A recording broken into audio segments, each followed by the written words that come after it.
ನಿಮಗೆ ಕೆಲವೊಂದು ಪ್ರಶ್ನೆಯನ್ನು ಕೇಳೋದ್ರ ಮೂಲಕ ಇದರ ತರಗತಿನ ಪ್ರಾರಂಭ ಮಾಡೋಣ. ಹೌದಲ್ಲ?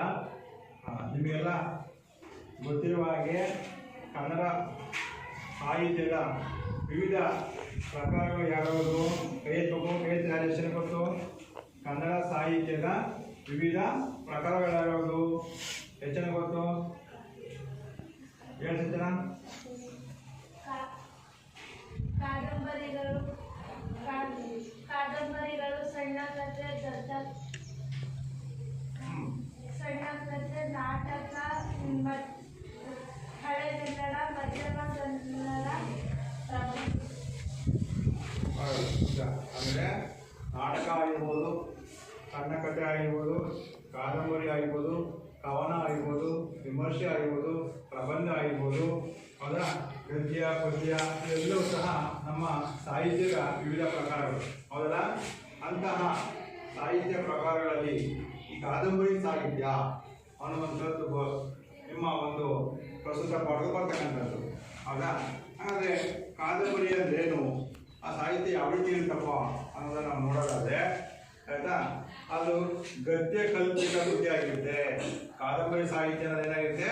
ಗದ್ಯ ಕಲ್ಪಿತ ಕೃತಿಯಾಗಿದ್ದು ಅದು ವಿಸ್ತೃತವಾದ ಉದ್ದದ ನಿರೂಪಣೆಯನ್ನು ಹೊಂದಿರುತ್ತದೆ. ಹಾಗಾದ್ರೆ ಕಾದಂಬರಿ ಸಾಹಿತ್ಯ ಅಂದ್ರೆ ಏನಪ್ಪ ಅಂದ್ರೆ ಗದ್ಯದ ಕಾಲ್ಪನಿಕ ಕೃತಿಯಾಗಿದ್ದು ವಿಸ್ತೃತವಾದಂತಹ ಉದ್ದದ ನಿರೂಪಣೆಯನ್ನ ಹೊಂದಿರುವಂಥದ್ದೇ ಕಾದಂಬರಿ ಸಾಹಿತ್ಯ ಅಂತ ಕರಿತೀವಿ. ಆಯ್ತಾ? ಇನ್ನೂ ಸ್ಪಷ್ಟವಾಗಿ ಹೇಳೋದಾದ್ರೆ ಮಹಾಕಾವ್ಯ ಮತ್ತು ಸಾಹಸ ಪ್ರಣಯಗಳನ್ನ, ಮಹಾಕಾವ್ಯ ಮತ್ತು ಸಾಹಸದ ಪ್ರಣಯ ಕಥೆಗಳನ್ನ ಹೇಳುವಂತಹ ಅತ್ಯಂತ ಜನಪ್ರಿಯ ವಿಧಾನವನ್ನು ಹಿಂದಿಕ್ಕಿ ವೈಯಕ್ತಿಕ ಓದುವ ಅನುಭವಕ್ಕೆ ಹೆಚ್ಚು ಒತ್ತಡ ಕೊಡುತ್ತದೆ. ಹೌದಾ? ಓದುವಂತಹ ಅನುಭವಕ್ಕೆ ಅಂದ್ರೆ ಆ ಕಾದಂಬರಿಯನ್ನು ಓದಿದ್ರೆ ಇನ್ನು ಮುಂದೆ ಓದಬೇಕು ಮುಂದೆ ಏನಾಯ್ತು, ಹೌದಾ, ಆ ಕಥೆ ಕುತೂಹಲನ ಬರ್ತಾ ಹೋಗುತ್ತೆ. ಹೌದಾ? ಗದ್ಯದ ಶೈಲಿಯಲ್ಲಿ ಇರುತ್ತೆ. ಕಾದಂಬರಿನ ನೋಡೋದಕ್ಕೆ ಗದ್ಯ ಸಾಹಿತ್ಯ ಪ್ರಕಾರ ಇರುತ್ತೆ, ಆದರೆ ಅದು ನಮಗೆ ಮುಂದಿನ ಒಂದು ಕುತೂಹಲವನ್ನು ಬಳಸುತ್ತಾ ಗದ್ಯದ ಶೈಲಿಯನ್ನ ತಿಳಿಸ್ಕೊಡುವಂಥದ್ದೇ ಪ್ರಸ್ತುತ ಕಾದಂಬರಿಯ ಸಾಹಿತ್ಯ ಆಗಿರುತ್ತೆ. ಹಾಗಾದ್ರೆ ಈ ಒಂದು ಕಾದಂಬರಿ ಅನ್ನುವಂಥದ್ದು ಮನೋರಂಜನೆಯ ಸಾಧನವಾಗಿದೆ. ಎಲ್ಲರಿಗೂ ಸಹ ಮುದವನ್ನು ಕೊಡ್ತಕ್ಕಂಥದ್ದು, ಬದುಕಿನ ಮಹಾಕಾವ್ಯಗಳನ್ನ ಇದು ತಿಳಿಸ್ಕೊಡ್ತಕ್ಕಂಥದ್ದು, ಬದುಕಿನ ಪೇರುಗಳನ್ನು ನಮಗೆ ತಿಳಿಸ್ಕೊಡುತ್ತೆ. ನಂತರ ನಿಮ್ಮ ಮನುಷ್ಯನ ಬದುಕಿನ ರಹಸ್ಯವನ್ನು ಬಿಡಿಸಿ ತೋರಿಸುವಂತಹ ಸಾಹಿತ್ಯ ಪ್ರಕಾರ, ಬದುಕಿನ ರಹಸ್ಯವನ್ನ ಬಿಡಿಸಿ ತೋರಿಸ್ತಕ್ಕಂತಹ ಒಂದು ಸಾಹಿತ್ಯ ಪ್ರಕಾರ ಯಾವುದಪ್ಪ ಅಂದ್ರೆ ಕಾದಂಬರಿ ಸಾಹಿತ್ಯ ಅಂತೇಳಿ ಕರಿತೇವೆ. ಹಾಗಾದ್ರೆ ಯಾವ್ಯಾವ ತರ ಪ್ರಕಾರಗಳಿವೆ ಕಾದಂಬರಿ ನೋಡೋದಾದ್ರೆ ಕೌಟುಂಬಿಕ, ಸಾಮಾಜಿಕ, ಐತಿಹಾಸಿಕ, ಪೌರಾಣಿಕ, ವೈಚಾರಿಕ, ಪತ್ತೇದಾರಿ ಕಾದಂಬರಿಗಳು. ನೋಡೋಣ, ಇವೆಲ್ಲವೂ ಕಾದಂಬರಿಯ ವಿಧಗಳು. ಅದಾದ್ಯಾ ಈಗ ಕಾದಂಬರಿ ಅಂದ್ರೆ ಬದುಕಿನ ರಹಸ್ಯವನ್ನ ಬಿಡಿಸಿಕೊಡ್ತಕ್ಕಂಥ ಒಂದು ಸಾಹಿತ್ಯ ಪ್ರಕಾರ ಗೊತ್ತಾಯ್ತು. ಹೌದಲ್ಲ? ಹಾಗಾದ್ರೆ ಅದರ ವಿಧಗಳು ಯಾವ್ಯಾವ ಬಂದ್ರೆ ಕೌಟುಂಬಿಕ, ಕುಟುಂಬಕ್ಕೆ ಸಂಬಂಧಪಟ್ಟದಾಗಿರ್ಬೋದು, ಸಮಾಜದ ವಿಚಾರ ಸಂಬಂಧಪಟ್ಟದಾಗಿರ್ಬೋದು, ಇತಿಹಾಸಕ್ಕೆ ಸಂಬಂಧಪಟ್ಟದ ವಿಚಾರಗಳಾಗಿರ್ಬೋದು, ಪೌರಾಣಿಕ ಹಿಂದಿನ ಕಥೆಗಳನ್ನು ಹೇಳುವಂಥದ್ದಾಗಿರ್ಬೋದು, ವೈಚಾರಿಕತೆ ಆಗಿರ್ಬೋದು, ಅಂದ್ರೆ ಪತ್ತೇದಾರಿ ಅಂದ್ರೆ ಕುತೂಹಲವನ್ನ ಕಂಡುಹಿಡಿಯುವಂತಹ ರಹಸ್ಯವನ್ನು ಭೇದಿಸತಕ್ಕಂತಹ ಕಾದಂಬರಿಗಳನ್ನು ನಾವು ನೋಡಬಹುದಾಗಿದೆ. ಇದು ಕಾದಂಬರಿಯ ಒಂದು ಸಾಹಿತ್ಯ ಪ್ರಕಾರಗಳು. ಹಾಗಾದ್ರೆ ಅಂತ ಪ್ರಸಿದ್ಧ ಕಾದಂಬರಿಕಾರರು ನಾವು ನೋಡೋದಾದ್ರೆ ಯಾರ್ಯಾರಪ್ಪ ಅಂತ ಪ್ರಸಿದ್ಧ ಕಾದಂಬರಿಕಾರರೇ G Venkatacharya, Gulvadi Venkataraya, Kerur Vasudevacharya, M S. Puttanna, Kuvempu, Shivarama Karanth, Anakru, Taraasu, Basavaraja Kattimani, Niranjana, S L. Bhyrappa, P. Lankesh, G V. Iyer, Triveni, M K. Indira, Geetha Nagabhushana ಮೊದಲಾದವರು ಪ್ರಮುಖ ಕಾದಂಬರಿಗಳನ್ನು ಕನ್ನಡ ಕಾದಂಬರಿ ಸಾಹಿತ್ಯ ಕ್ಷೇತ್ರಕ್ಕೆ ಇವರು ತಮ್ಮದೇ ಆದಂತಹ ಕೊಡುಗೆಯನ್ನ ಕೊಟ್ಟಿರ್ತಕ್ಕಂಥವರು. ಅದರ ಕಾದಂಬರಿ ಸಾಹಿತ್ಯಕ್ಕೆ ತಮ್ಮದೇ ಆದಂತಹ ಕೊಡುಗೆಯನ್ನ ಕೊಟ್ಟಿರುವಂತಹ ಪ್ರಮುಖ ಕವಿಗಳು. ಅದರ ಹಾಗಾದ್ರೆ ಈಗ ಮೊದಲ ಅವಧಿಯಲ್ಲಿ ಕಂಡ್ರಪ್ಪ ನಿಮಗೆ ಕಾದಂಬರಿ ಅಂದ್ರೇನು, ಕಾದಂಬರಿಯ ಒಂದು ಪ್ರಕಾರಗಳು, ಕಾದಂಬರಿಯನ್ನು ಯಾರ್ಯಾರು ಬರೆದರೆ ಅನ್ನೋದನ್ನ ನೋಡಿದ್ವಿ. ಹಾಗೆ ಇದೇ ಒಂದು ಕಾದಂಬರಿ ಸಾಹಿತ್ಯವನ್ನ ತಿಳಿಸಿಕೊಡ್ತಕ್ಕಂತಹ ಒಂದು ಪದ್ಯ, ಒಂದು ಗದ್ಯ ಯಾವುದಪ್ಪ ಅಂದ್ರೆ ಈ ತರಗತಿ ನಾವು ತಿಳಿದುಕೊಳ್ಳುವಂಥದ್ದು ಯಾವುದು? ಪ್ರಜಾನಿಷ್ಠೆ ಎಂಬ ಪಾಠದ ಬಗ್ಗೆ ನಾವು ಇವತ್ತು ತಿಳ್ಕೊಳ್ಳೋಣ. ಪಾಠ ಏನು? ಪ್ರಜಾನಿಷ್ಠೆ. ಹೌದಾ? ಆದ್ರೆ ಈ ಪಾಠವನ್ನ, ಇಂಥ ಒಂದು ಪ್ರಸ್ತುತ ಪಾಠವನ್ನ ಬರೆಯತಕ್ಕಂತಹ ಲೇಖಕ ಯಾರಪ್ಪ ಅಂತಂದ್ರೆ ಸಾಶಿ ಮರುಳಯ್ಯ. ಸಾಶಿ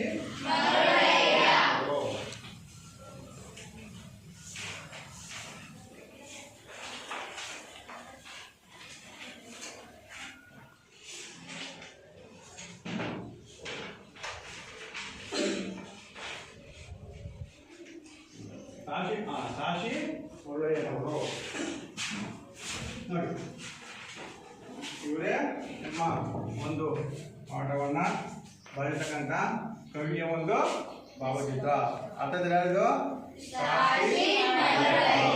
ಆಯ್ತಾ? ಹಾಗಾದ್ರೆ ಇವರು ಎಲ್ಲಿ ಹುಟ್ಟಿದ್ರು ಅನ್ನೋದನ್ನ ನಾವು ನೋಡೋದಾದ್ರೆ, ಸಾಶಿ ಅಂತಂದ್ರೆ ಏನಪ್ಪ? ಪೂರ್ಣ ವಿರಾಮ, ಪೂರ್ಣ ಒಂದು ಹೆಸರು ಏನಪ್ಪಾ ಅಂದ್ರೆ ಶ್ರೀ ಸಾಸಲು ಶಿವರುದ್ರಯ್ಯ ಮರುಳಯ್ಯ. ಸಾಶಿ ಅಂದ್ರೇನು?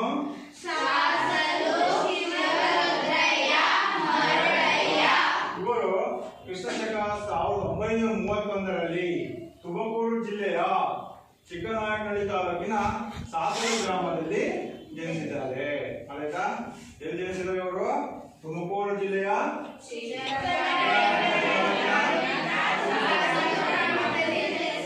ತಂದೆ ಯಾರು? ಶಿವರುದ್ರಯ್ಯ, ತಾಯಿ ಸಿದ್ದಮ್ಮ. ಆಯ್ತಾ? ಇವರ ಹಾಗಾದ್ರೆ ಪ್ರಮುಖ ಕೃತಿಗಳು ಯಾವುದು ಅನ್ನೋದನ್ನ ನಾವು ನೋಡೋದಾದ್ರೆ ಶಿವತಾಂಡವ, ಕೆಂಗನ ಕಲ್ಲು, ವಚನ ವೈಭವ, ನರಕಗಳು, ನಾಟ್ಯಮಯೂರಿ, ವಿಜಯವಾಟಕಿ ಎನ್ನುವಂತಹ 90ಕ್ಕೂ ಹೆಚ್ಚು ಕೃತಿಗಳನ್ನು ಇವರು ರಚನೆ ಮಾಡಿದ್ದಾರೆ. ಹಾಗಾದ್ರೆ ಇವರಿಗೆ ಯಾವ್ಯಾವ ಪ್ರಶಸ್ತಿಗಳು ಬಂದಿದ್ದಾವೆ ಗಮನಿಸೋದಾದ್ರೆ, ಕರ್ನಾಟಕ ಸಾಹಿತ್ಯ ಅಕಾಡೆಮಿ ಪ್ರಶಸ್ತಿ, ಕರ್ನಾಟಕ ರಾಜ್ಯೋತ್ಸವ ಪ್ರಶಸ್ತಿ, ದೇವರಾಜ್ ಬಹದ್ದೂರ್ ಪ್ರಶಸ್ತಿಗಳು ಇವರಿಗೆ ಲಭಿಸಿದ್ದಾರೆ. ಆಯ್ತಾ? ನೋಡಿ, ಇಷ್ಟು ಈ ಒಂದು ಲೇಖಕರ ಒಂದು ಕವಿಕಾವ್ಯವನ್ನ ಪರಿಚಯವನ್ನು ತಿಳ್ಕೊಳ್ಳೋಣ. ನೋಡಿದ, ಇದು ಇಂಪಾರ್ಟೆಂಟ್. ನಿಮಗೆ ಪರೀಕ್ಷೆ ಎಷ್ಟು ಮಾರ್ಕ್ಸ್ ಹೇಳ್ತಿದ್ರು? ಕವಿಕಾವ್ಯ ಪರಿಚಯ 3 ಅಂಕದ ಪ್ರಶ್ನೆಗಳಿಗೆ ಬರ್ತಕ್ಕಂಥದ್ದು. ಎಷ್ಟು ಅಂಕಕ್ಕೆ? ಕವಿಯ ಒಂದು ಪರಿಚಯವನ್ನು ಮಾಡಬೇಕಾದ್ರೆ ಅದರಲ್ಲಿ ಕವಿಯ ಹೆಸರಿರಬೇಕು, ಕಾಲ ಇರಬೇಕು, ಸ್ಥಳ ಇರಬೇಕು, ಕೃತಿಗಳಿರಬೇಕು, ಪ್ರಶಸ್ತಿಗಳು. ಈ 5 ಅಂಶಗಳು ನೀವು ವಾಕ್ಯ ರೂಪದಲ್ಲಿ ಬರೀಬೇಕು. ಅದಲ್ಲ 5 ಅಂಶಗಳನ್ನ ನಾವು ಈ ತರಗತಿಯಲ್ಲಿ ನೀವು ತಿಳ್ಕೊಂಡಿದ್ದೀವಿ. ಆಯ್ತಲ್ಲ? ಹಾಗಾದ್ರೆ ಇಂಥ ಒಂದು ಪ್ರಸ್ತುತ ಈ ಒಂದು ಪಾಠಕ್ಕೆ ನಾವು ಒಂದು ಕಥೆಯನ್ನು ನಾವು ನೋಡೋಣ ಅಂತ. ಅದಲ್ಲ, ಆ ಕಥೆ ಯಾವ ರೀತಿ ಇದೆ ಅನ್ನೋದನ್ನು ನಾವು ನೋಡೋಣ. ನಿಮಗೆಲ್ಲರೂ ಗೊತ್ತಿರುವ ಹಾಗೆ ಶೇಷ ಶರ್ಮನ ನಿಷ್ಠೆ ಎನ್ನುವಂಥ ಒಂದು ಕಥೆನ ಈ ದಿವಸ ನಿಮಗೆ ಹೇಳಕ್ಕೆ ಇಷ್ಟಪಡ್ತೀನಿ. ಶೇಷ ಶರ್ಮ ಅಂದರೆ ಅವನು ಒಬ್ಬ ನಿಷ್ಠಾವಂತ ವ್ಯಕ್ತಿ, ಬ್ರಾಹ್ಮಣ, ವಿಪ್ರ. ಹೌದಾ? ಒಂದಾನೊಂದು ಕಾಲದಲ್ಲಿ ಒಂದು ಸುವರ್ಣಗಿರಿ ಎನ್ನುವಂಥ ರಾಜ್ಯ, ಆ ರಾಜ್ಯವನ್ನ ಚಂದ್ರಸೇನ ಎಂಬ ವ್ಯಕ್ತಿ ರಾಜ ಆಳ್ತಾ ಇದ್ದ. ಆ ರಾಜ ಏನಾಗಿದ್ದಪ್ಪ ಅಂದ್ರೆ ದಾನ, ಧರ್ಮ, ಪೂಜೆ, ಪುನಸ್ಕಾರಗಳಿಗೆ ಏನಾಗಿದ್ದ? ಹೆಸರುವಾಸಿಯಾಗಿದ್ದ. ರಾಜನಿಂದ ದಾನ ಮಾಡಿದ, ಧರ್ಮಕ್ಕೆ ಪೂಜೆ ಪುನಸ್ಕಾರ ಮಾಡ್ತಕ್ಕಂತಹ ಕೆಲಸಕ್ಕೆ ಹೆಸರುವಾಸಿಯಾಗಿದ್ದ. ಅವನ ಉದ್ದೇಶ ಏನಾಯ್ತಪ್ಪ ಅಂದ್ರೆ ನಮ್ಮ ರಾಜ್ಯದಲ್ಲಿ ಯಾವುದೇ ರೀತಿಯ ಬಡವರು ಇರಬಾರ್ದು. ಆ ರಾಜನ ಕೆಲಸ ಏನಪ್ಪ ಅಂದ್ರೆ ನಮ್ಮ ರಾಜ್ಯದಲ್ಲಿ ಯಾವುದೇ ರೀತಿಯ ಬಡವರು ಇರಬಾರ್ದು, ಎಲ್ಲರೂ ಸುಖ ಸೌಭಾಗ್ಯದಿಂದ ಇರಬೇಕು, ಎಲ್ಲರೂ ಸಂತೋಷದಿಂದ ಜೀವನವನ್ನ ನಡೆಸಬೇಕು ಅನ್ನುವಂಥ ಒಂದು ಉದ್ದೇಶ ಯಾರ್ದಾಗಿದೆ? ರಾಜದಾಗಿದೆ. ಅವನ ತನ್ನ ಪ್ರಜೆಗಳನ್ನ ಮಕ್ಕಳ ರೀತಿಯಲ್ಲಿ ಕಾಣುತ್ತಂತೆ ನೋಡಿ, ಎಲ್ಲ ಪ್ರಜೆಗಳನ್ನು ಯಾವ ರೀತಿ ಕಾಣ್ತಂದ್ರೆ ಇದು ರಾಜನ ಒಂದು ವೈಶಿಷ್ಟ್ಯತೆ. ಹೌದಾ? ಹಾಗೆಯೇ ಅವನು ಪ್ರತಿ ದಿವಸ ಸಂಜೆ ತನ್ನ ಮಂತ್ರಿ ಇರ್ತಕ್ಕಂತಹ ಸುಗುಣಾನಂದರೊಡನೆ ವಾಯು ವಿಹಾರಕ್ಕೆ ಹೋಗ್ತಾರೆ. ವಾಯು ವಿಹಾರಕ್ಕೆ ವಾಯು ವಿಹಾರದ ಗೊತ್ತಾಗಲ್ಲ, ಸಂಜೆ ವಾಕಿಂಗ್ ಅಂತ ಹೇಳ್ತೀಗ ಹಾಗೆ ರಾಜ ತನ್ನ ಮಂತ್ರಿಯೊಂದಿಗೆ ಹೋಗ್ತಾನೆ. ಯಾಕೆ ಹೋಗ್ತಾನೆ? ತನ್ನ ಸಾಮ್ರಾಜ್ಯದ ಜನರೆಲ್ಲರೂ ಕ್ಷೇಮವಾಗಿದ್ದಾರೆಯೇ, ಚೆನ್ನಾಗಿದ್ದಾರೆ ಅದು ನೋಡಿಕೊಳ್ಳೋದಕ್ಕೆ ಒಂದು ವೀಕ್ಷಣೆಯನ್ನು ಮಾಡೋದಕ್ಕೂ ಹೋಗ್ತಾನೆ. ನಾವು ಹೋದಂಥ ಸಂದರ್ಭದಲ್ಲಿ ಏನಾಗ್ತಾ ಇದೆ? ಕತ್ತಲಾಗ್ತಾ ಇದೆ. ಏನಾಗಿದೆ? ಅವನು ಮಂತ್ರಿ ಹೇಳ್ತಾನೆ, ಮಂತ್ರಿಗಳೇ ಕುದುರೆಯನ್ನ ಬೇಗ ಓಡಿಸಿ, ಕತ್ತಲಾಗ್ತಿದೆ, ನಾವು ಅರಮನೆಯನ್ನ ಸೇರೋಣ ಅಂತ ಹೇಳ್ತಾನೆ.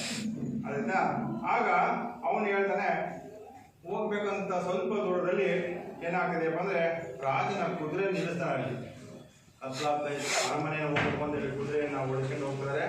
ಅಷ್ಟೊಂದು ಏನಾಯ್ತು, ಆ ಕುದುರೆ ಗಾಡಿಯಲ್ಲಿ ನಿಲ್ಲಿಸ್ತಾರೆ. ನಿಲ್ಲಿಸಿ ನೋಡುವಂಥ ಸಂದರ್ಭದಲ್ಲಿ ಒಂದು ಕುಟೀರ, ಗುಡಿಸಿನ ಒಂದು ಸಣ್ಣ ಮನೆ. ಹೌದಾ? ಅಲ್ಲಿ ಒಬ್ಬ ವ್ಯಕ್ತಿ ತೋಟದ ಕೆಲಸವನ್ನ ಮಾಡ್ತಾ ಇರ್ತಾನೆ. ಒಂದು ವಾಸದ ಮನೆಯಲ್ಲಿ ಮುಂದೆ ತೋಟದ ಕೆಲಸವನ್ನು ಮಾಡ್ತಾ ಇರ್ತಾನೆ ಒಬ್ಬ ವಿಪ್ರ. ಅವನ ಹೆಸರೇ ಶೇಷ ಶರ್ಮ ಅನ್ನುವಂಥವ. ತುಂಡು ಬಟ್ಟೆ ಹೊತ್ಕೊಡಾನೆ. ತೋಟದ ಕೆಲಸ ಮಾಡ್ಬೇಕಾದ್ರೆ ಏನ್ ಮಾಡ್ತಾರೆ? ಎಲ್ಲ ಒಳ್ಳೆ ಬಟ್ಟೆ ಹಾಕಿದ್ದಾರ. ಹೌದಾ? ಒಂದು ಶ್ರಮಜೀವಿ ಅವನು ತುಂಡು ಬಟ್ಟೆ ಉಂಟು ತನ್ನ ಕೆಲಸವನ್ನು ತಾನು ಮಾಡ್ತಾ ಇರ್ತಾನೆ. ಆಗ ರಾಜನ ಆಶ್ಚರ್ಯ ಆಗುತ್ತೆ, ಯಾರು ಆ ಪುರುಷ? ಹೌದಾ ಅಂತ ಕೇಳ್ತಾನೆ. ಆಗ ಆ ಮಂತ್ರಿ ಹೇಳ್ತಾನೆ, ಅವನ ಹೆಸರು ಶೇಷ ಶರ್ಮ, ಒಬ್ಬ ಪಂಡಿತ, ಒಬ್ಬ ಶ್ರಮಜೀವಿ. ಆ ವ್ಯಕ್ತಿ ಹೆಸರೇನು? ಅವನ ಎಂತ ಜೀವಿ? ಅವನು ಶ್ರಮಜೀವಿ ಆಗಿಲ್ಲ. ಅವನು ಹೇಳ್ತಾನೆ, ನನ್ನ ರಾಜ್ಯದಲ್ಲಿ ಆತ ಏಕೆ ಇಷ್ಟೊಂದು ಕಷ್ಟಪಡ್ತಾ ಇದ್ದಾನೆ, ಅವನ್ನ ಅರಮನೆಗೆ ಕರೆಸಿ ಬೇಕಾದನ್ನ ಕೊಡಿ ಎಂದು ಕೇಳಿದಾನೆ. ಯಾರೆಲ್ಲ? ರಾಜೇನು? ಹೌದಾ? ಅವನು ಹೇಳ್ತೇನಂತ, ಆತನನ್ನ ಕರೆ ಕಳಿಸಿ. ಹೌದಾ? ಅವನಿಗೆ ಬೇಕಾದಷ್ಟು ಏನ್ ಕೊಡ್ಬೇಕು? ಹಣವನ್ನ ಅವನಿಗೆ ಕೊಟ್ಟು ಕಳಿಸಿ ಅಂತೇಳಿ ಮಂತ್ರಿಗೆ ಆದೇಶ ಮಾಡ್ತಾನೆ. ಹೌದಾ? ಆಗ ಆ ಮಂತ್ರಿ ಹೇಳ್ತಾನೆ, ಕ್ಷಮಿಸಿ ಮಹಾರಾಜರೇ. ಹೌದಾ? ಯಾರು ಹೇಳ್ತಾರೆ? ಕ್ಷಮಿಸಿ ಮಹಾರಾಜರೇ, ಆತ ಮಹಾ ಆತ್ಮಗೌರವಿ. ಹೌದಾ? ಮಹಾ ಶ್ರಮಜೀವಿ, ಯಾರಿಂದಲೂ ಸಹ ಏನನ್ನು ಸಹ ಬೇಡುವಂತವನಲ್ಲ. ತಾನೇ ಸ್ವತಃ ಶ್ರಮಪಟ್ಟು ದುಡಿಮೆಯನ್ನು ಮಾಡ್ತಕ್ಕಂಥ ಒಬ್ಬ ನಿಷ್ಠಾವಂತ ವ್ಯಕ್ತಿ. ಹೌದಾ? ಅಂತ ವ್ಯಕ್ತಿ ಕಾಯಕವನ್ನು ಮಾಡಿ ತನ್ನ ಹೆಂಡತಿಯನ್ನ, ಮಕ್ಕಳನ್ನ, ಸಂಸಾರವನ್ನ ಪೋಷಿಸ್ತಕ್ಕಂಥ ವ್ಯಕ್ತಿ ಅಂತ ಹೇಳಿದಾಗ ರಾಜ್ಯನಿಗೆ ಆಶ್ಚರ್ಯ ಹೋಗುತ್ತೆ. ನನ್ನ ರಾಜ್ಯದಲ್ಲಿ ಎಲ್ಲರೂ ಸುಖವಾಗಿರ್ಬೇಕು ಅಂತ ಬಯಸ್ತಕ್ಕಂಥ ನಾನು, ಆದರೆ ಇಂಥ ಒಬ್ಬ ವ್ಯಕ್ತಿಯೂ ಸಹ ಇದ್ದಾರಲ್ಲ, ಅವನ ಒಬ್ಬ ವ್ಯಕ್ತಿಯ ಕಷ್ಟಪಡ್ತಾನಲ್ಲ, ಅವನಿಗೇನಾದರೂ ಒಂದು ಉಪಾಯವನ್ನು ಮಾಡಿ ಅವನ ಶ್ರಮವನ್ನು ತಪ್ಪಿಸಬೇಕು ಅಂತೇಳಿ ಯೋಚನೆ ಮಾಡಿ, ನಡಿ ಅಂತೇಳಿ ನಾವೀಗ ಅರಮನೆಗೆ ಹೋಗೋಣ ಅಂತೇಳಿ ಏನ್ ಮಾಡ್ತಾನೆ? ಅರಮನೆಗೆ ಕರ್ಕೊಂಡು ಹೋಗ್ತಾನೆ. ಆಗ ಮಾರನೇ ದಿವಸ ಆ ಶೇಷ ಶರ್ಮನ ತೋಟದಲ್ಲಿ ಅವನು ತನ್ಪಡಿಗೆ ಶ್ರಮಜೀವನ ಗೊತ್ತಿದ್ದಲ್ಲ, ಕೆಲಸವನ್ನು ಮಾಡ್ತಾ ಇದ್ದ. ಆ ತೋಟದಲ್ಲಿ ಒಂದು ಚೀಲ ಸಿಗುತ್ತೆ. ಹೌದಾ? ಆ ಚೀಲವನ್ನ ಬಿಚ್ಚಿ ನೋಡಿದಾಗ ಆ ಚೀಲದಲ್ಲಿ ಏನಿತ್ತಪ್ಪ ಅಂದ್ರೆ ಚಿನ್ನದ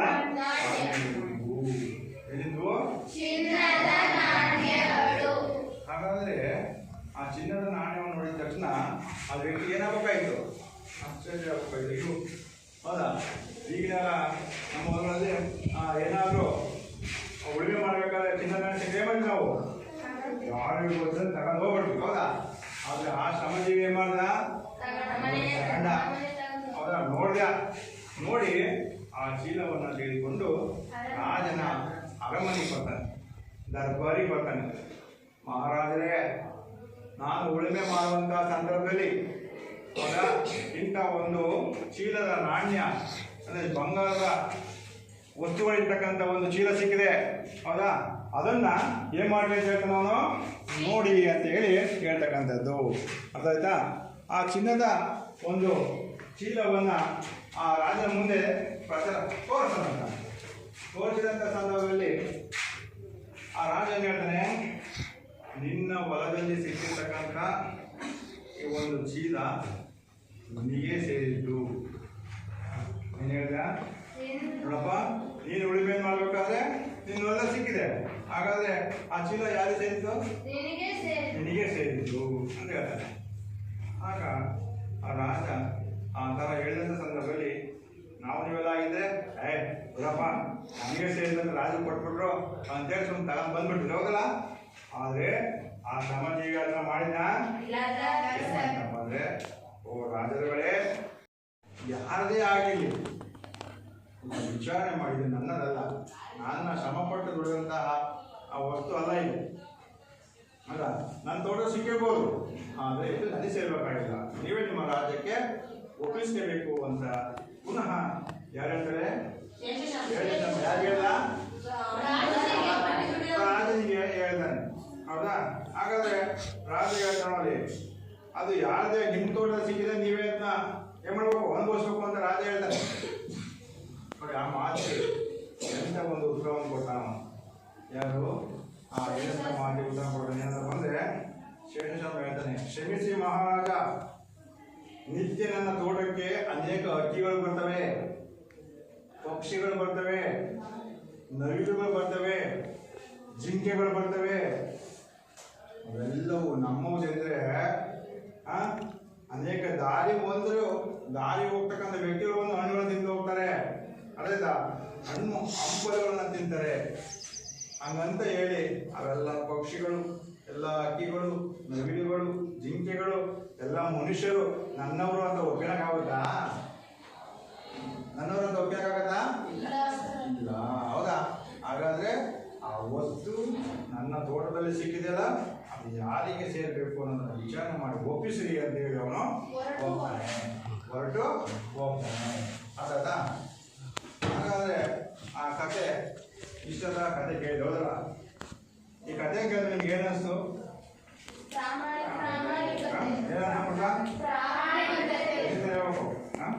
ಯಾರೋ ವಸ್ತು ಆಸೆ ಪಡಬಾರ್ದು, ನಮ್ಮ ದುಡಿಮೆಯಿಂದಲೇ ನಾವು ತಗೊಂಡು ನಮ್ಮ ಕುಟುಂಬವನ್ನು ಅಂದ್ರೆ ಇನ್ನೊಬ್ರು ವಸ್ತುಗಳಿಗೆ ನಾವು ಏನ್ ಮಾಡಬಾರ್ದು, ಆಸೆ ಪಡಬಾರ್ದು ಅನ್ನೋದು ಗೊತ್ತಾಗ್ತದ. ಹೌದಾ? ಹೌದಾ? ಇನ್ನು ನೀನೇನಪ್ಪ, ನೀವೇನು ಹೇಳ್ತೀವ? ಸರ್, ನಮಗೆ ಯಾರೋ ವಸ್ತು ಬೇಡ, ನಮ್ಮ ಸ್ವಂತ ದುಡ್ಡಲ್ಲಿ ನಾವು ದುಡ್ಕೊಂಡು ಅನುಭವಿಸ್ಬೇಕು. ನಮ್ಮ ಹೊಲದಾಗ ಏನಾದ್ರು ಸಿಕ್ಕರೆ ಅದು ನಮಗೆ ಸೇರಿದಲ್ಲ, ನಮ್ಮ ಜಿಲ್ಲಾಧಿಕಾರಿ ಯಾರಿಗಾರು ಒಪ್ಪಿಸ್ಬೇಕು, ಅದು ನಮ್ದಲ್ಲ ಅಂತ. ನೀನು ಹೇಳ್ತಪ್ಪ ಆಸೆ ಪಡಬಾರ್ದು, ನಮ್ಮ ದುಡ್ಡು ನಾನು ಯಾರು ನಾವು ಅತಿ ಆಸನ ಪಡಬಾರ್ದು. ಆಯ್ತಾ? ಅಂಕಿತ ಏನು ಹೇಳಿದೆ ನೀನು? ನಮ್ಮ ದುಡ್ಡನ್ನು ನಾನೇ ತಗೊಳ್ಬೇಕು, ಬೇರೆ ದುಡ್ಡನ್ನ ಆಸೆ ಗೊತ್ತಾ? ನೋಡಿ ಈಗ ಇಷ್ಟೆಲ್ಲ ಹೇಳಿದವಲ್ಲ, ಅಂದ್ರೆ ಅರ್ಥ ನಾವು ಶ್ರಮಜೀವಿಗಳಾಗಿರ್ಬೇಕು, ಕಷ್ಟಪಟ್ಟು ನಾವು ದುಡಿದು ಮಾತ್ರ ನಮ್ದಾಗಿರುತ್ತೆ, ಸುಲಭವಾಗಿ ಸಿಗುವಂತ ನಮ್ದಲ್ಲ. ಒಂದು ಇನ್ನೊಂದು ಆ ವ್ಯಕ್ತಿಯಲ್ಲಿದ್ದಂಥ ಒಂದು ಪ್ರಾಮಾಣಿಕತೆ, ನಿಷ್ಠೆ. ಹೌದಾ? ಆ ವ್ಯಕ್ತಿಯಲ್ಲಿ ಅಂತ ನಿಷ್ಠೆ ಇರ್ತಲ್ಲ ನೋಡು, ಅದು ತೋಟದಲ್ಲಿ ಅವನಿಗೆ ಸಿಕ್ಕಿರ್ತಕ್ಕಂಥ ಚೀಲ. ನಾವು ನೀವೆಲ್ಲ ತೋಟದಲ್ಲಿ ಏನಾದ್ರು ಅಥವಾ ಮನೇಲಿ ಏನಾದ್ರು ಸಿಕ್ತು ನಾವೇನು ಮಾಡ್ತೀವಿ, ತೋರ್ತೀವಿ ಯಾರಿಗಾದ್ರು? ಯಾರಿಗೂ ತೋರಿಸ್ತಾರೆ, ನಾವೆಲ್ಲ ದೊಡ್ಡ ಶ್ರೀಮಂತರಾಗ್ಬಿಡ್ತೀವಿ. ಹೌದಾ? ಆದರೆ ಆ ವ್ಯಕ್ತಿ ಮಾಡಿದ ಆ ಚೀಲವನ್ನು ತಗೊಂಡು ಎಷ್ಟು ಆ ಚೀಲದಲ್ಲಿ ಏನಿದೆ ಎಲ್ಲವನ್ನು ತಗೊಂಡು ರಾಜನ ಅರಮನೆಗೆ ಒಪ್ಪಿಸಿದ.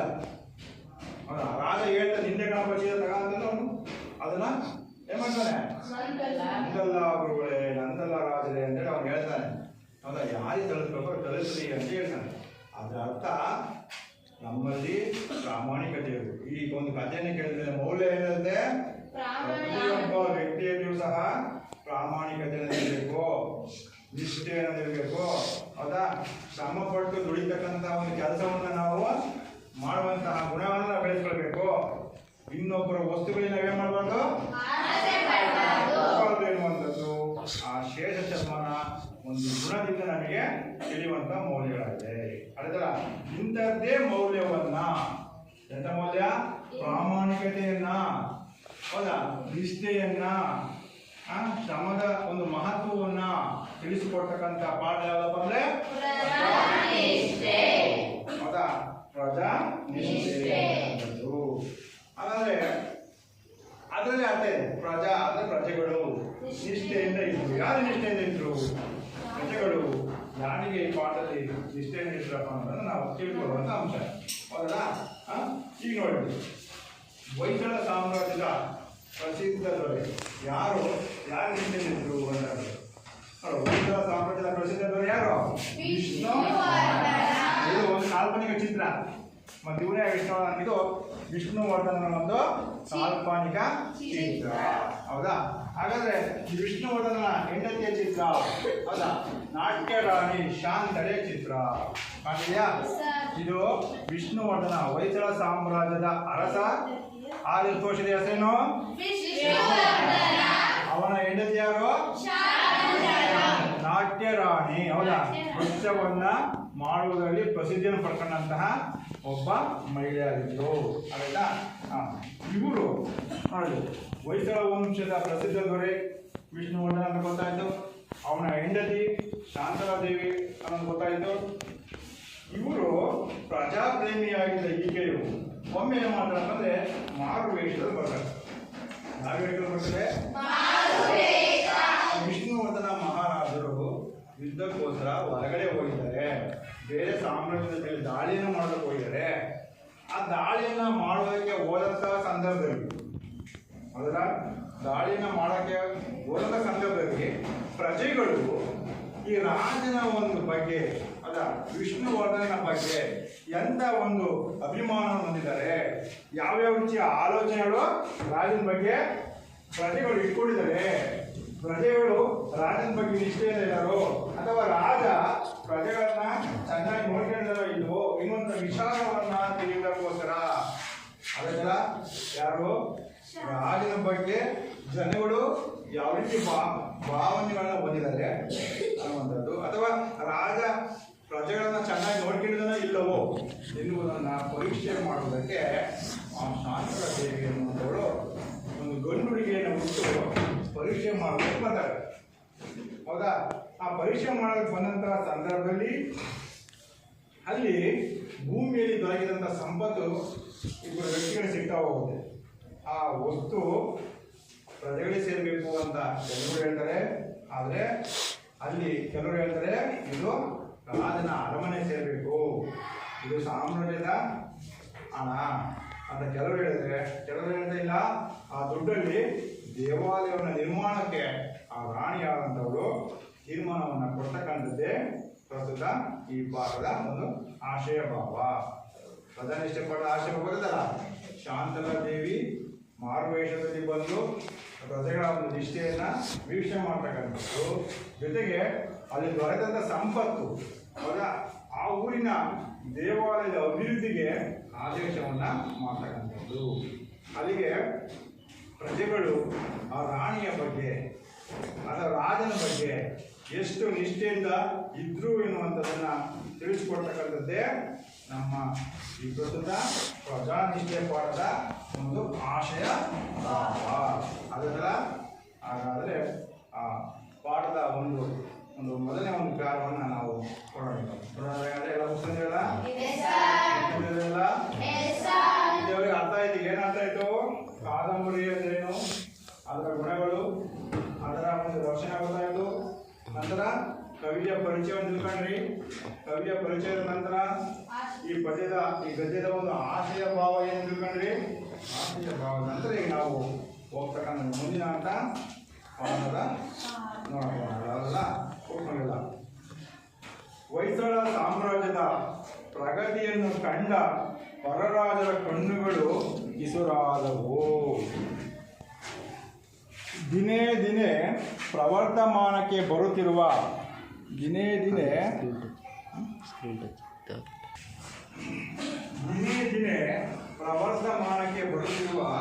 ವಿಷ್ಣುವರ್ಧನ ಭೂಪಾಲನನ್ನು ಬಡಿಯಬೇಕೆಂದು ಶತ್ರು ರಾಜರ ಅನೇಕರು ಅವನಿಸುತ್ತಿದ್ದರು. ಅವರಲ್ಲಿ ಚೋಳ ಮಂಡಲದ ಕುಲೋತ್ತುಂಗ ಪ್ರಮುಖನಾದವನು.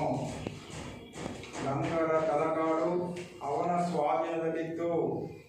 ಅಲ್ಲಿ ಆದಿಯಮ ಎಂಬುವನನ್ನು ರಾಜಪ್ರತಿನಿಧಿಯಾಗಿ ನೇಮಿಸಿದನು. ಕುಲೋತ್ತುಂಗ ಪ್ರಚಂಡ ಆಶಾವಾದಿ, ಅಖಂಡ ಭರತಖಂಡದ ಒಡೆತನವನ್ನು ಬಯಸುತ್ತಿದ್ದ ದುರಾಶಾಪಿಶಾಚಿ. ಹೊಯ್ಸಳ ಸಾಮ್ರಾಜ್ಯವನ್ನು ತನ್ನ ವಶ ಮಾಡಿಕೊಳ್ಳಲೆಂದು ಆಶಿಸಿ ಆದಿಯಮನನ್ನು ಪ್ರಚೋದಿಸಿ ದ್ವಾರ ಸಮುದ್ರದ ಮೇಲೆ ಕಳುಹಿಸಿದ. ಆದಿಯಮ ಮೊದಲು ಗಡಿನಾಡುಗಳಲ್ಲಿ ಚಿಕ್ಕ ಪುಟ್ಟ ದಾಳಿಗಳನ್ನು ನಡೆಸುತ್ತಿದ್ದವನು.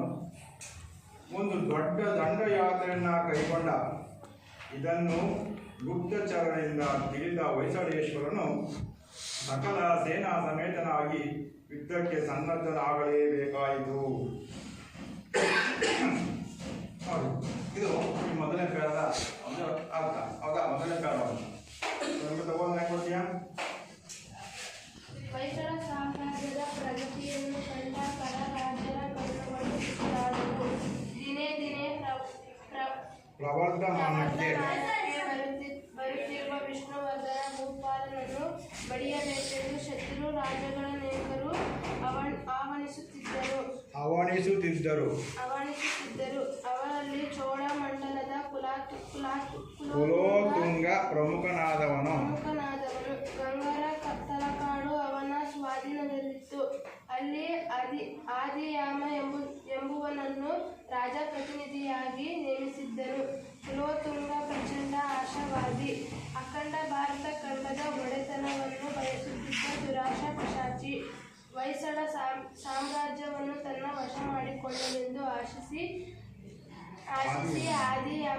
ಆದಿಯಾಮನನ್ನು ಪ್ರಚೋದಿಸಿ ದ್ವಾರ ಸಮುದ್ರದ ಮೇಲೆ ಕಳುಹಿಸಿದ.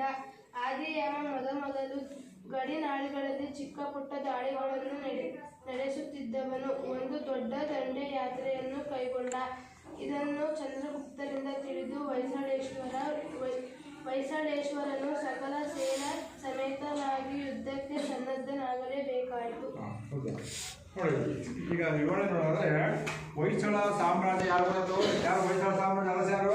ವಿಷ್ಣು. ಅವ್ರ ಹೆಂಡತಿ ಯಾರು? ನೋಡು, ಆ ಸಾಮ್ರಾಜ್ಯದ ಪ್ರಗತಿಯನ್ನ ಕಂಡ ಪರರಾಜ ಅಂದ್ರೆ ಬೇರೆ ರಾಜರ ಕಣ್ಣುಗಳೇನಾದವು ಅಂದ್ರೆ ಇಸುರಾದವು. ಅಂದ್ರೆ ಇಸುರಾದವು ಅಂತಂದ್ರೆ ಕಣ್ಣುಗಳು ಕೆಂಪಾದವು ಅಂತ ಅದು ಹೊಟ್ಟೆಗೆ ಬಂತು. ಇಷ್ಟೊಂದು ಪ್ರಗತಿ ನೋಡ್ತಾನಲ್ಲಪ್ಪ ಅಂತೇಳಿ ಅವರಿಗೆ ಹೊಟ್ಟೆಗೆ ಬಂತು. ದಿನೇ ದಿನೇ ಪ್ರವರ್ಧಮಾನ ಅಂತಂದ್ರೆ ಅಭಿವೃದ್ಧಿ ಹೊಂದ್ತಾ ಇದ್ದಾನೆ. ಯಾರು? ದಿನೇ ದಿನೇ ಅಭಿವೃದ್ಧಿ ಹೊಂದ ಯಾರು? ವಿಷ್ಣುವರ್ಧನ ಮಹಾರಾಜ ಅಭಿವೃದ್ಧಿ ಹೊಂದುವುದನ್ನು ಕಂಡು ಆ ವಿಷ್ಣುವರ್ಧನ ಭೂಪಾಲನನ್ನು ಬಗೆಯಬೇಕೆಂದು ಶತ್ರುಗಳು ಅನೇಕರು ಹವಣಿಸ್ತಾ ಇದ್ರು. ಅಂದ್ರೆ ಈ ವಿಷ್ಣುವರ್ಧನ ಸಾಮ್ರಾಜ್ಯ ತನ್ನ ಒಂದು ವಿಸ್ತರಣೆಯನ್ನು ಏನ್ ಮಾಡ್ತಾ ಹೆಚ್ಚಿಸ್ಕೊಳ್ತಾ ಇದ್ದ. ಹೌದಾ? ಜಾಸ್ತಿ ಮಾಡ್ಕೊಳ್ತಾ ಇದ್ದ. ಅಂತ ವಿಸ್ತರಣೆಯನ್ನ ಕಂಡಂತ ಪರರಾಜ್ಯದ ಕಣ್ಣುಗಳಿರೋರು ಹೊಟ್ಟೆ ಕಿಚ್ಚು ಜಾಸ್ತಿ ಆಯಿತು, ಅಸೂಯೆ ಬಂತು. ಹೌದಾ? ಏನಾದರೂ ಮಾಡಿ ಹೊಕ್ಕು ಪಡಿಬೇಕು, ಇವನು ಸೋಲಿಸಬೇಕು ಅಂತೇಳಿ ಸನ್ನದ್ಧರಾದರು. ಅವರಲ್ಲಿ ಚೋಳ ಮಂಡಲದ ಕುಲೋತುಂಗ ಪ್ರಮುಖನಾದವನು. ಅದರಲ್ಲಿ ಯಾರಪ್ಪ ಅಂದರೆ ಯಾರು?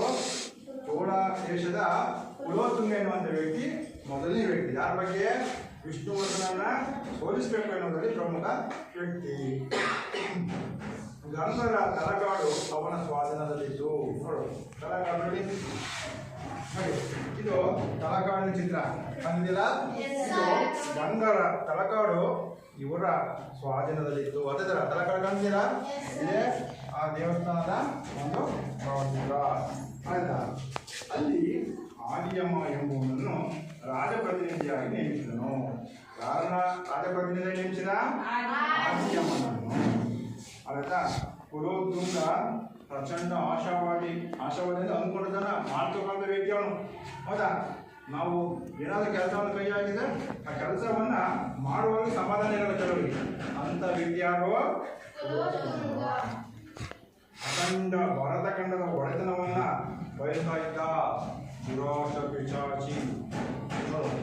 ಈ ಅಖಂಡ ದೊಡ್ಡದಾದಂಥ ಭೂಖಂಡಕ್ಕೆ ನಾನೇ ರಾಜ ಆಗಬೇಕು, ನಾನು ಒಬ್ಬನೇ ಸಾಮ್ರಾಜ್ಯನಾಗಬೇಕೆನ್ನುವಂತಹ ದುರಾಶೆಯನ್ನು ಹೊಂದಿದ್ದಂತಹ ವ್ಯಕ್ತಿ. ಹೊಯ್ಸಳ ಸಾಮ್ರಾಜ್ಯವನ್ನು ತನ್ನ ವಶ ಮಾಡಿಕೊಳ್ಳಲೆಂದು ಆಶಿಸಿದ. ಅಂದರೆ ಈ ಹೊಯ್ಸಳ ಸಾಮ್ರಾಜ್ಯವನ್ನು ತನ್ನ ವಶ ಮಾಡಿಕೊಳ್ಳಬೇಕು ಅಂತೇಳಿ ಅವನು ಬಯಸಿದ. ಆದಿಯಮನನ್ನು ಪ್ರಚೋದಿಸಿದ. ನೋಡು ಆದಿ ಯಮನಿಗೆ ಪ್ರಚೋದಿಸಿ ಅಂದ್ರೆ ಹುರಿದುಂಬಿಸಿ ದ್ವಾರ ಸಮುದ್ರದ ಮೇಲೆ ದಾಳಿಯನ್ನ ಮಾಡಿಸಿದ. ಆದರೆ ಆಗ ಆದಿಯಮ ಮೊದಲು ಗಡಿನಾಡುಗಳಲ್ಲಿ ಚಿಕ್ಕ ಪುಟ್ಟ ದಾಳಿಗಳನ್ನ ನಡೆಸುತ್ತಿದ್ದವನು. ಈ ಆದಿಯಮ ಏನ್ ಮಾಡಿದ್ದ ಅಂದ್ರೆ ಗಡಿನಾಡು ಮನೆಯ ಪ್ರದೇಶದ ಗಡಿ, ನಮ್ಮ ರಾಜ್ಯದ ಗಡಿ ಪ್ರದೇಶಗಳು ಏನ್ ಮಾಡ್ದ ಸಣ್ಣ ಪುಟ್ಟ ಯುದ್ಧವನ್ನು ಮಾಡ್ತಾ ಇದ್ದ. ಅದ ಅಂತಹ ವ್ಯಕ್ತಿಯನ್ನ ಒಂದು ದೊಡ್ಡ ದಂಡ ಯಾತ್ರೆಯನ್ನ ಕೈಗೊಂಡ. ನೋಡು ಆದಿಯಮ ಏನ್ ಮಾಡ್ದ, ದೊಡ್ಡ ಯಾತ್ರೆಯನ್ನು ಕೈಗೊಂಡ. ಇದನ್ನು ಗುಪ್ತಚರದಿಂದ ತಿಳಿದ ಹೊಯ್ಸಳೇಶ್ವರನು ಸಕಲ ಸೇನಾ ಸಮೇತನಾಗಿ ಯುದ್ಧಕ್ಕೆ ಸನ್ನದ್ಧನಾಗಿದ್ದಾನೆ. ಈ ವಿಚಾರವನ್ನು ತಿಳಿದ ಯಾರು ತಿಳಿದ? ಈ ವಿಚಾರ ಯಾರು ಗೊತ್ತೀಗ ಗೊತ್ತಾಯ್ತು. ಆ ಆದಿಯಮ ನನ್ನ ದಾಳಿ ಮಾಡಕ್ ಬರ್ತಾನೆ, ಅವನನ್ನು ನಾನು ಸೋಲಿಸ್ಬೇಕು ಅಂತ ಹೇಳಿ ಮಾಡ್ದ. ಸಕಲ ಸಿದ್ಧತೆ ಮಾಡಿಕೊಂಡು ಆ ಆದಿಯಮನ ಜೊತೆಗೆ ಯುದ್ಧವನ್ನು ಮಾಡೋದಕ್ಕೀಗ ಅಲ್ಲಿ ಯಾರು ಹೋಗ್ತಾರೆ ಆಯ್ತಾ? ಇಷ್ಟು ಇವತ್ತು ವಿವರಣೆ ಅರ್ಥ ಆಯ್ತಾ? ಈಗ ಕೆಲವೊಂದು ಪ್ರಶ್ನೆಗಳು ಕೇಳುತ್ತೆ ಹೇಳ್ತೇಳಿ. ಈಗ ಕೈ ಎತ್ತಬೇಕಂತೆ ಯಾರು ಹೊಯ್ಸಳ ಸಾಮ್ರಾಜ್ಯದ ಅರ್ಥ ಯಾರು ಎಷ್ಟು ಬಂತು